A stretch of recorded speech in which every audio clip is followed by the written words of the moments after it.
Hi everyone, Lisa Gifford here, and welcome to another Creating with Martelli.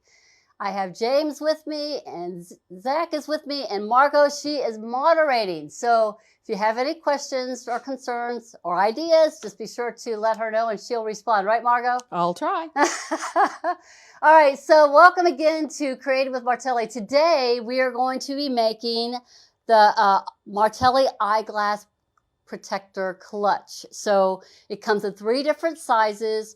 We got the large version here, perfect for men's glasses or sunglasses. It's just a great little clutch that we got here. It's the eyeglass protector, and then we've got the medium size. So this is the size that I use for my glasses. I like to use the larger one for my sunglasses, and I'm going to show you how to make this one. And then we also have the small version.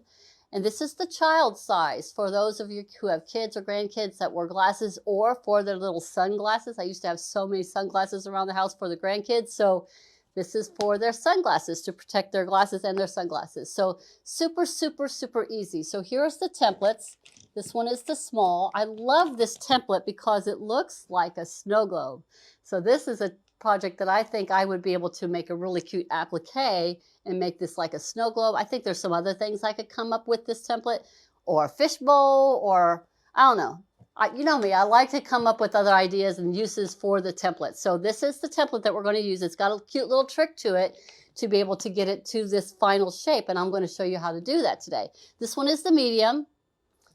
Here is the small version, and then here is the large one. Every one of our templates also comes with the full written instructions. That's on here. Also on the templates, there's going to be a couple of little letters that's going to be on here. You're going to have the M, this is the medium, but you're going to see a V and an I. So the V stands for the video. This is the one that you're watching today. And then the I means there's written instructions that comes with this template. So full written instructions. It's a really super, super easy project. Literally goes together in minutes. And it's just a lot of fun. And I like this little trick because I found that I was able to use this for a couple of different applications. Those of you who remember when we did the let's see, what was it? The simple clutch. The same application that I do with this, I was able to apply to the simple clutch template. So pay attention. I'll show you where it's going to be when we do this tutorial on that. So that's the 3 different sizes. All right, what are some of the other things that you're going to need to do this project? Well, you're going to need some fabric. I'm using 2 coordinating fabrics here. You literally need a 10-inch square to do the medium and the small. Now, the larger one is a little bit larger than the 10-inch square, but you just need a little bit of fabric. You need a fabric for the lining. You need a fabric for the outer fabric. It's best to not use so much of a directional because it's going to change on you on this. So I'm using mostly a non-directional fabric to make these, because what might be directional here might turn up to be backwards here and then come back to forwards here. So it's up to you. So just pay attention to directional fabrics. So you're going to need some fabrics, just not much. Fleece or foam. I really like using the fusible foam. This is the NR foam, single-sided. So I'm using the single-sided foam, or you could use single-sided fleece. You could even use batting. I think I have batting in a couple of these that I had done, particularly with the smaller ones. But I like the foam and the fleece because particularly the foam, because it just gives your glasses a little bit more cushiness, a little bit more protection. And that's what this is. It's an eyeglass protector. So the foam just seems to give that little bit more protection. Rotary cutters. A couple other tools that I use. I'm going to use some clips, just a couple. You'll see where I use them in it. So some small clips or pins. I got this little tool right here. This is what I use to separate because I trim away my excess foam or fleece from the fabric. So I use this little tool to kind of separate it a little bit. I love using my duckbill or applique scissors. So I use that to trim away the excess foam and fleece. And then I'm using the Martelli, what is this, snap caddy, the snap thing, little snap tool. Yeah, snap pliers with the different colored snaps. We actually have those. You could also use magnetic snaps. I have a couple that I've got the magnetic snap that I use with my cam snap. So I got the magnetic snaps in here. I also, you could use Velcro if you wanted to sew a button in a buttonhole. Of course, that's more difficult, but you could do whatever you want to use to do for the closure on it. So that's pretty much, oh, and a turning tool. I got my little trusty knitting needle here for turning and pressing out all the edges. Some little snips because you got a curve that you're working with, so you might want to clip your curves. But that's it. That's all the tools that you need to make this. And let's see, going through basting spray. If you want to use like the batting, you might want to have just a tap of some basting spray or a powder just so it just stays into place for you while you're working. Pinking shears, you could use pinking shears to clip this curve if you wanted. So that's all the tools that you need, plus, of course, the Martelli template and, of course, the instructions. So I am going to grab some of these and set them aside. Look how adorable this one is. This was a Care Bear fabric that we had in the fabric sale, and just put a little pop of color in it. Here's a butterfly. Of course, this one is non-directional. This is the one, this is my instance of showing you using a directional fabric, because this Care Bear fabric was directional. So everything's in its right orientation on the front, but I flip it over, my bears are upside down. So that's the thing about using a directional. I've got everything going in the right direction here, but upside down on the back side. So that's one of the things. If you're using a directional, just know it might change it a little bit. Of course, it's still just as adorable if you flip it over. All right, non-directional, again, just simple. Again, here's another one that was a directional fabric, but if I flip it over in the back, my Winnie the Poohs are upside down.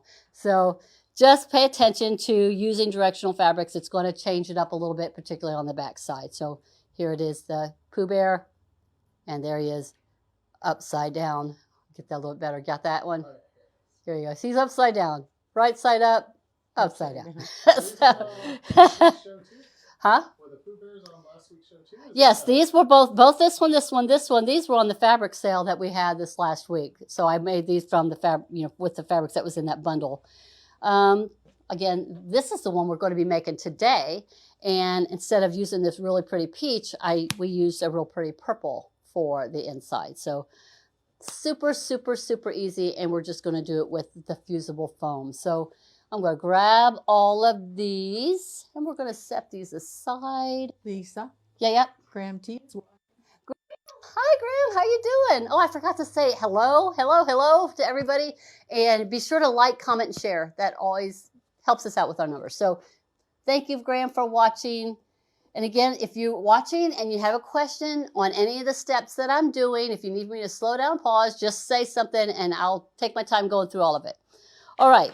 So I'm going to set most of these items aside. We're going to make the M, the medium-sized one today. So I'm going to set these to the side. And I went ahead and already cut out my foam. So I got my foam piece. This is my single-side fusible foam. And we're going to do the whole thing on camera here for everybody to see. All right, so here is my piece of fabric for the lining. And I'm just going to set it in front of me here. And I'm just going to grab my piece of fabric that I'm going to use for our outer piece. I'm going to cut them both out at the same time. So I'm just kind of layering them on top. I recommend be sure you get your fabric all ironed out before you start.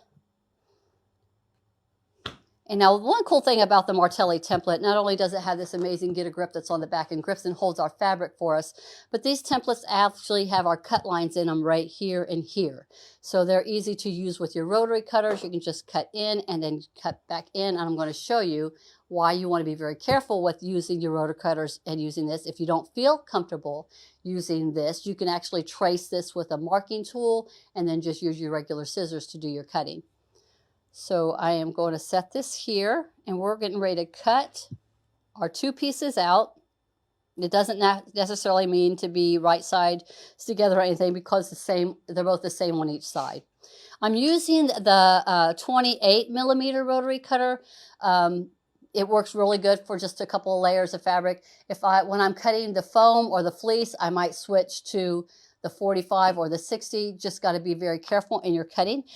What I always want to make sure to tell you to do is when you're doing your cutting, make sure that you have your fingers out of the way of the direction that your rotary cutter is going. Ask me why. We're not going to talk about that. What? Because I got myself this morning. It will sometimes jump that cut line, and I was using the 60 and I was cutting the fleece, the foam, and I had my hand in the way and it jumped here and it got me just a little bit, but it got me. So always, always, always pay attention to when you're cutting to have your tools, your hand not in the direction of where the blade is going. Does that make sense? All right, so I've got this lined up to how I want it to be on my fabric, and now I'm going to go ahead and start my cuts. And I'm keeping my fingers and hand out of the direction. And we're just cutting, and I'm going to just go ahead and cut off here. Set this aside, and then I'm just going to finish doing my cuts here, keeping my hands out of the way, going right into my cut line, back into my cut line and coming out, and then straight across this bottom. And that's cutting it out. Easy, easy peasy. Keep your hands out of the way, right, Margot? Exactly. I thought, oh, well, I'm going to have a Band-Aid on camera today. Okay. Now I'll lift this up, and here are my two pieces. I've already got my foam cut. So I am putting my foam, the glue side, onto the wrong side of my main fabric, my outer fabric. So I'm just laying this on here, and I'm going to teach you a little trick. So when I go to iron this on, because I know I'm going to be trimming away all of this excess material, I'm going to mainly focus on ironing the center and the edges. Try not to get as close to the edges, but try to get more closer to right here on the center part, and try to stay about a quarter or a half an inch away from all of the outside edges, because I'm going to be wanting to trim all that away. Now, if you do happen to get your iron to adhere, that's why I use this little tool. It's very easy to separate that glued section away from the fabric so that you'll be able to trim it. So that's why I have this little tool. So we are going to go to the ironing station. We're going to get this ironed. I don't have to do anything to the lining, just to this outer piece right here. Also, Lisa, when you mentioned that you attach it to the wrong side, what do you mean by that? The wrong side. So here's the wrong side. This is the right side. And here's my glue. So I want the glue, the scratchy part of the glue, to be onto the wrong side of my outer piece. So we're going to attach that. So I'm going to take both of these. We'll set this one by my table, and we're just going to go ahead and we're going to get this ironed. So what I'm doing, I'm just kind of lining this up as best I can, making sure everything's all matching up.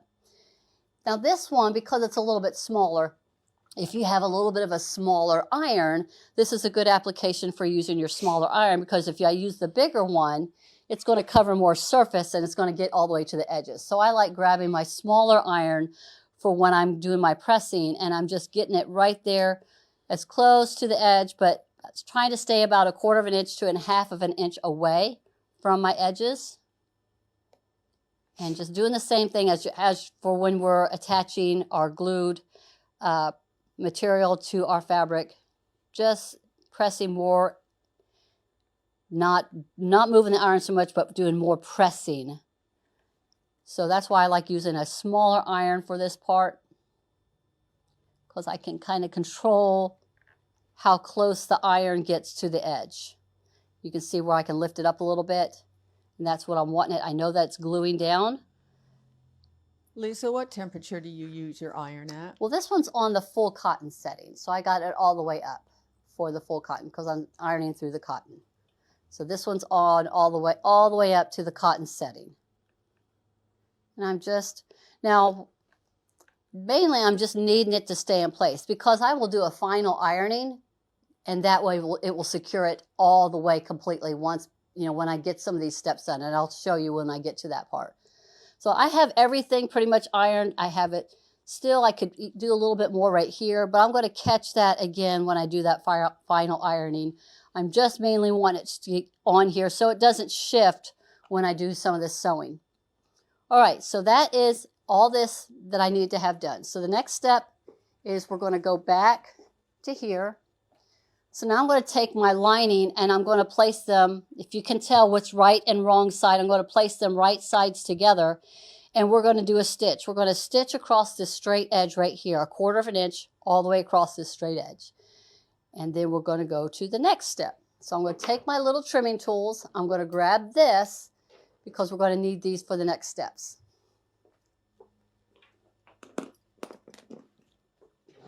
Any questions out there, Margot? No, not yet.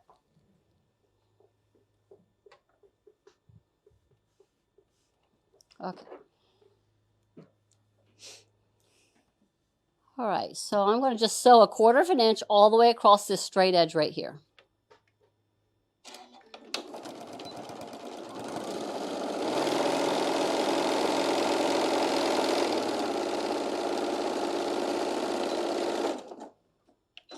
All right, once I have that done, now I'm grabbing my little tool and I am going to go ahead and separate the glued foam from my fabric. And now all I have to do is just trim away that excess foam. So I use my little applique scissors or my duckbill scissors, and I can just trim all the way across. I'm kind of grabbing my fabric and just kind of pulling it down and just running my scissors across to cut away all of that excess foam. And these scissors are so good, they do not, as close as it gets, it does not cut my stitches at all. So just be careful to not trim your stitches, but it gets really, really close. Now we're going to go back to the iron. This is where if you had your little nest, you could iron it right there at your nest. But I'm just going to now press this back.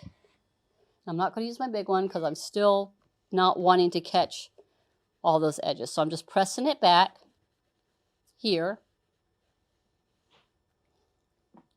Now I'm going to bring so here's both of the pieces like this. So the next step is just to bring your back side all the way up, because now we got to do a top stitch. So I'm going to probably have to grab my clips to clip this, because I'm trying to get this all pushed back, because we're going to top stitch across right here. So you're kind of rolling this back. And this is where you might want to grab a clip and clip it to hold it in place, because you're just going to top stitch right here. Top stitch all the way across, but I like to roll this back as much as I can. Put a couple clips in it, it's holding it in place. Lisa, we don't carry the duckbill scissors yet, do we? No, we do not have the duckbill scissors, No. but I have Marsha on the hunt. Yeah. The brand that I'm using is a Janome brand. I've seen them several different places, but they're, I call them duckbills. They're applique scissors. You can use your precision scissors, but they will do the same thing. But what I love about this is this little piece right here keeps you from clipping your threads for some reason. These are applique. So like when you're doing raw edge applique and you need to get really close into the edges, or when you're doing like machine embroidery and you need to clip away that excess material, that's what these are really good for. But they really work for this application. So I've got my fabric now all the way rolled back so I can barely see it, and I'm going to do a 1/8 inch top stitch all the way across. Now those clips are just keeping it held back for me where I had rolled it. This project goes together very quickly. Of course, it's taking longer because I'm explaining everything to you, but when you start doing it, it goes pretty quick. So I'm just doing an 1/8 inch, and I've raised my stitch length up to 3.5. And I'm just going to do a quick little top stitch all the way across.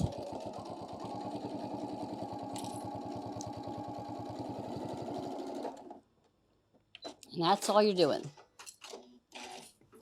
Okay, so you got your top stitch done. Now you're going to open it back up, pull your lining back out. So it should look something like this. Got your top stitch here. So now you're going to fold it right here at where these points, where it comes in, here to here.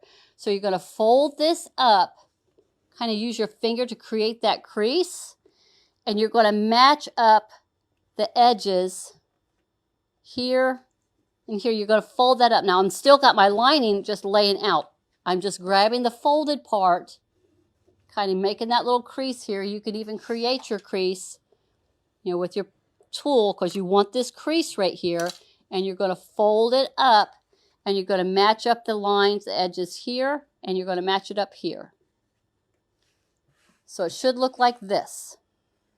So now I'm going to grab a clip, and I'm going to clip it here, and I'm going to clip it on the other side, right here. Everybody with me? Mm-hmm.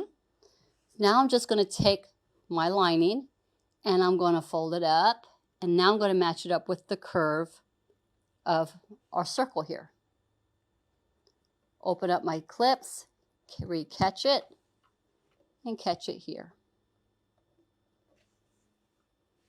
So now it should look like this. Here's the back side. Here it all is right here.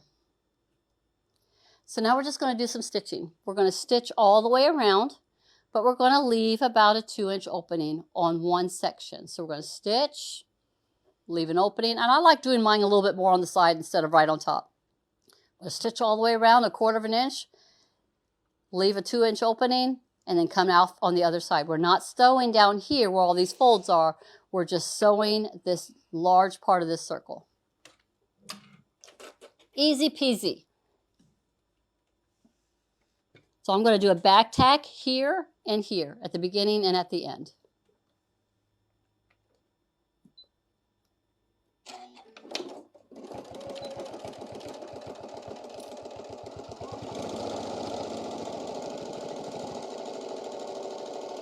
Put my opening right here. Go around about 2 inches or so. And then back tack again, and then can finish continuing sewing all the way around.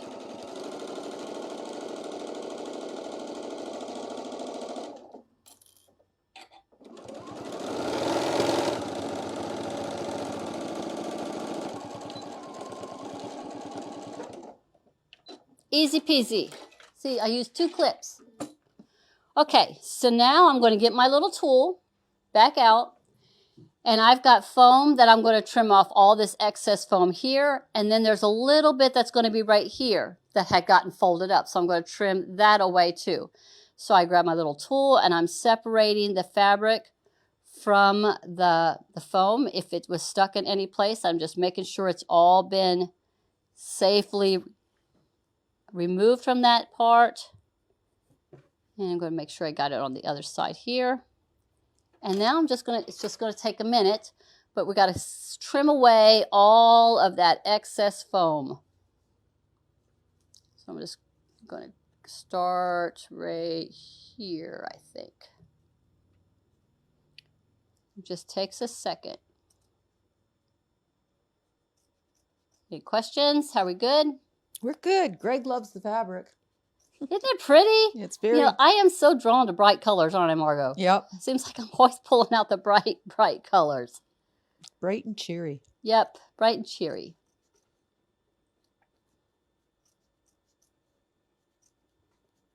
All right, so as I get to where my opening is, right here, I kind of dip in just a little bit because I need that fabric to kind of wrap around it. So I'm trying to keep the curve of my circle here, but I've gone in just a little bit more than that 1/4 inch of what I'm trimming away. And then I just continue clipping all the way around. What this is doing is just removing some of that extra bulk material for when we do our top stitch. Making sure I've got this nice and smooth for when I'm going to be sewing. And if there's a couple of areas that's still a little wide, like right here, I can come back in and I can trim a little bit more of that excess off there. Now I've got this little piece that's right here in between where we had folded it up. So I'm just kind of slipping in and trimming that away.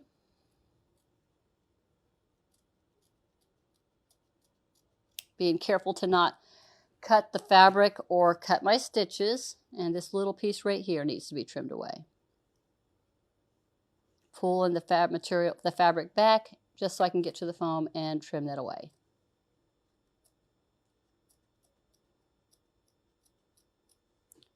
All right, now if you have your pinking shears or if you have your scissors, you can just do some clips. I'm going to grab my pinking shears. I got them right here. And I'm going to clip or just trim some of this excess. I'm just going to hit it with the pinking shears as I go around. A little thickness right there.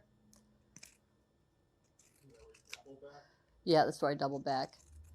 I will not trim the part where where the opening is. I will leave that piece big because I've got to have that fold over the foam. So I'm going to kind of get into that and just kind of leave that where I don't trim it.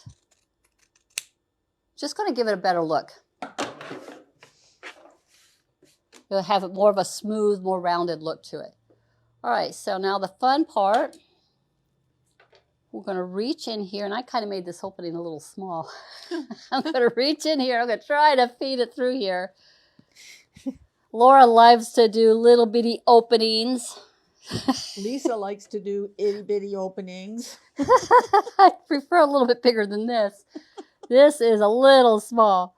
So I'm pushing all of this material through it. All right, there we go. Can't believe I got it through, Margot. Yeah, I can't. All right, grab my knitting needle, and it's going to help me push out all these edges just a little bit better. So we're pushing through here, pushing this edge out here because we're going to do a final top stitch. And you pretty much will be done with all of your sewing once we do the top stitching. Getting everything pushed out.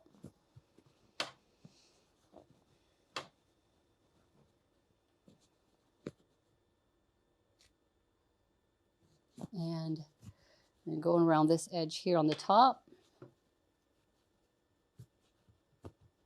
And over here. Starting to look like it, isn't it? I know, it comes together so quick. I'm just kind of rolling this back a little bit. I'm going to go press it. Now this is where I would do that big pressing. But I'm rolling everything under. And this is where I do that final pressing before I go to work on this, and I'll show you why. All right, so now we're going to get it all nice and smooth. So I like to push it so I can make sure I've got the edges lined in. And I'm going to hit it with my iron. And I'm setting that all the way even to where I've glued that opening. I want it now to get all nice and smoothed out.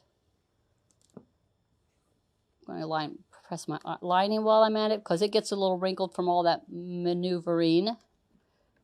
Pressing it here. So what I'm doing is now where the glue might not have set on the material, now it's getting all nice and set into place.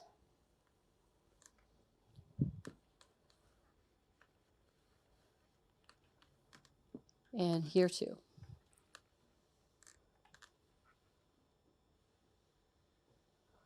Okay, it's going to be a little warm. Ooh, hot, hot, burny, burny. Hot, hot, burny, burny. Hot, hot, burny, burny. All right, so we're going to go to this camera. So now what I'm doing is I had trimmed back that foam right here shorter than the seam allowance. So I can now wrap my outer fabric around that. And I kind of, because the fabric's a little bit warm too, I'm just easily turning that under and I will clip it. I will put a clip in that spot. And I'm just clipping back just the outer fabric as I'm pushing it down and around. And now I've got it held in. Now I can flip it back over and now I can work now on the lining and matching it up to that edge where I will fold it over and matching all of that up. And then when I get it all matched up, then I'm grabbing that clip and I'm putting it into place. I'm going to put one here. Just gripping it right there on the edge. And then this last one right here. So you could hand stitch this closed or you can just use your top stitching. We girls liked to not hand stitch. So we're going to just use our machine. So it's holding everything in place. Now I'm just going to do a top stitch all the way around. The only place I'm not top stitching is this bottom seam right here. I'm just top stitching all the way around the outside here. trimming up any of my threads.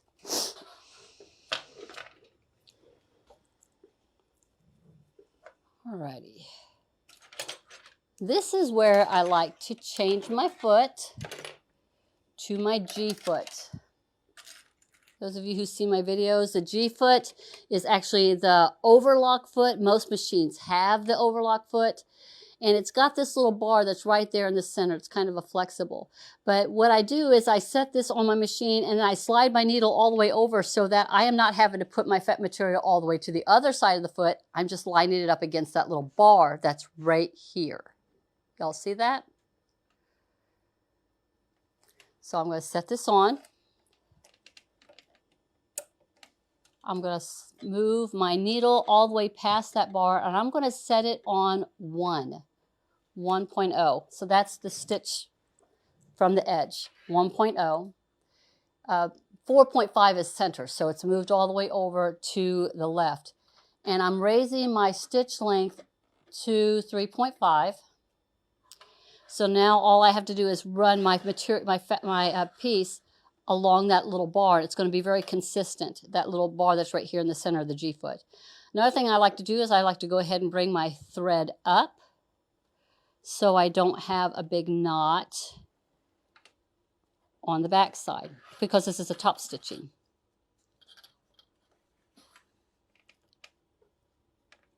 How does pulling it back prevent that? Because like it does look very, very clean when you do it too. I just never understood it. Pulling the... Like how you pull the thread towards the back so you don't get the... If I was to just have keep the thread that be down in there, it just kind of creates this little bird's nest when you start sewing. So I grab my thread, pull up my bobbin thread, and then I have them pull to the side. So now it's not going to all tangle up underneath there. Another thing that I sometimes will do is I will set this down and I'll drop my needle down and thread it up and I'll pull it up that way. I'll show you that where I can do it. There's two different ways that I like to do it to keep from having that little Yeah, that little especially nest. when you use the automatic cutoff on the machine. Yeah. That it gets that the bobbin thread caught sometimes and it nests up. Here's where I'm just going to show if I just drop the needle down here and then bring it back up, I can bring that bottom thread up. And it's also doing the same thing. It's not going to create that nest that you get. And then just having it out of the way. All right, so I'm just going to do a couple stitches forward, couple stitches back. And hold on. I forgot to set my stitch to 3.0, so it was just sitting there riding. Give me a second. Oopsie. Guess I was just fiddling with it too much. Got a thread down in there. Here we go. Start this again. I'll drop my needle down. I'm holding my thread. Bring the needle back up. Pull it. Grab that bobbin thread and pull it through. So it's not going to create that knot.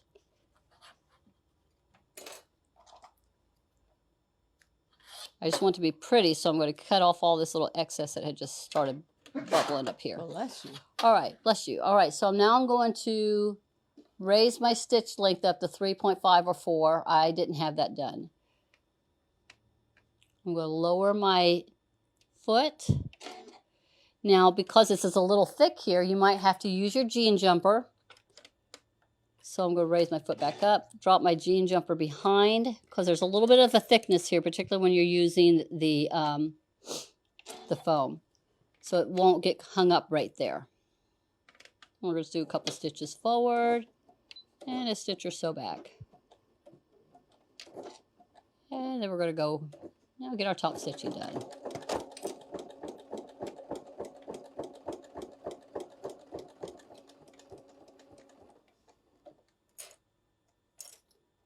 Coming up to where I'm closing in my opening.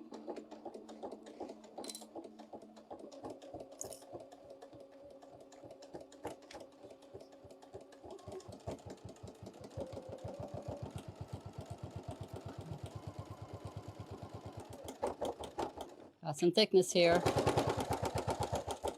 Bong, bong, bong.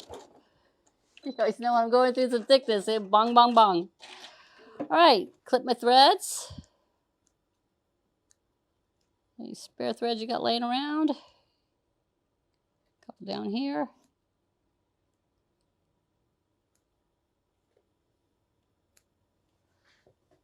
And that's all that we're doing for sewing. We're done with sewing. So now we just got to put your little snap on there.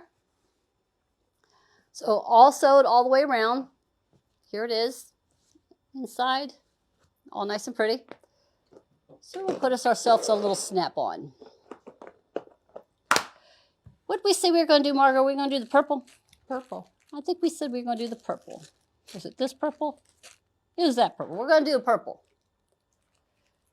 So you got to have 2 with the points on it, and then you got to have your male and your female. So here we go. Got my pieces right here. So how I do this is I just fold it in half. And I'm looking for my center up here on top. And I come in about 3/4 of an inch. Give it a good pinch to find my center right there. Our set comes with this little awl. So right there at my center, I'm going about 3/4 of an inch in, and I'm just using my little awl to poke it. Now we have tools that actually cut holes in it. I have the little cam snap, it actually will do the holes. But I'm pushing my awl through, grabbing one of my little buttons with the point on it, and I am putting the male on top, grabbing my gun, and I'm just going to snap it down. And give it a good squeeze. Now, don't fold it all the way over to the very bottom. If you do that, it might not give you enough room for your glasses. So if I put my glasses in here, and if I would have had it where it snaps all the way over the bottom, it might not close. So I like to have it where it's coming up. I would probably say about from this edge here, probably about 1/2 inch, maybe even a little bit more to where I have it going. So there's where my placement is, where I want it to lay. So I'm going to mark that spot by lifting this up, and I know this is where I need to have my other piece. Starting my little hole, but then I've got to come in from the inside and push it out. Put my little snap in there.